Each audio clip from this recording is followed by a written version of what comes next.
Hey. Today is December 14th. Yeah. Zoe's 9 months old as of December 3rd. Here she is. Can you get her? Okay, Zoe. Okay, Zoe. Go for it.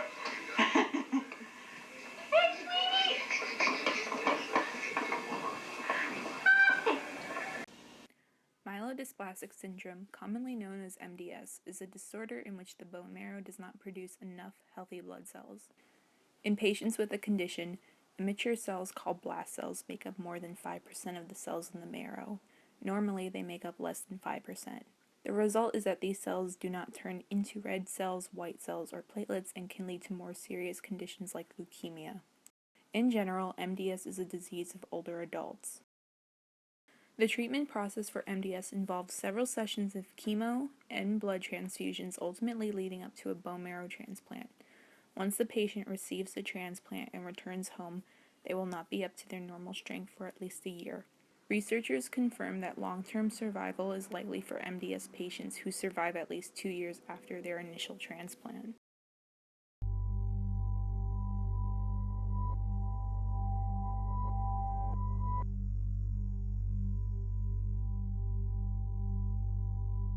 It was kind of like a little bit of denial, thinking MDS, what is MDS?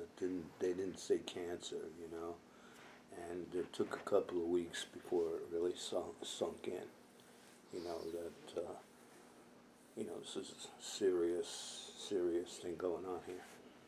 Well, I think, when you find out about, if anyone has like serious illness or cancer, it's, it's a lot of shock and like kind of disbelief and denial. I think I started, of course, right away to look at the internet about MDS, but I think I quickly stopped doing that because it became, unbearable in its own way. The way this MDS works, it's,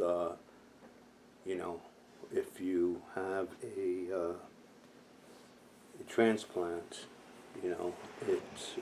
it's curable. It's not like, these people who are diagnosed with different tumors and stuff, and there's a lot of hope for this.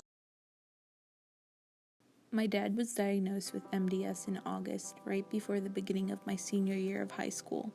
Before I started working on this documentary, I didn't know what the process would be like or that it was a form of cancer. But more importantly, I didn't realize how serious it was. I think because of how well my dad was doing, I didn't think it was something to worry about. My dad's sister Anne was a perfect match for the transplant, and the doctors were saying that the chemo was bringing up his blood counts and lessening the blast cells. Regardless, it was still something that had to be taken seriously. The hardest part of the process for me was during the end of January, a few days after his transplant. My mom went back to work and I had the week off from school. It was probably the loneliest I had felt. I spent the week going back and forth to the hospital. In addition, the weather was bad and my mom had not been feeling well. It was hard because there was so much to do, and I felt lonely throughout all of it. Once my dad came home and I went back to school, it became somewhat easier. All the nervousness leading up to the transplant was gone. There are still difficult moments though. I wish my mom could relax more and that my dad could feel better. There are times I feel guilty because I think there are things I could do for the both of them that I don't. No, say the whole thing over. You don't know the first thing about filmmaking, not like I do. Yeah, it was hard not really being able to totally know what was going on because I'm just like not at the doctor's or I'm not really around him. But it was like good and bad because I was able to not worry about it when I'm at school because I had a lot of work to do, but I also would worry about it because I don't know, because I didn't know what else I should feel. So now it's just adjusting, and I think what we see on the websites about this is like it's adjusting to a new normal, and that's I think what we've been doing, everybody.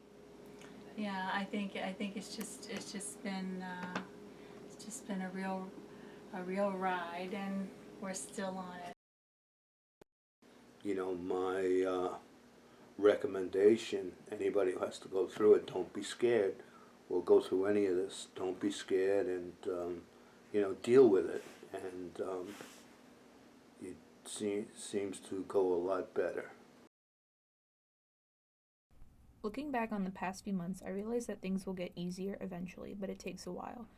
Regardless of all of this, I don't think I realize how fortunate I am.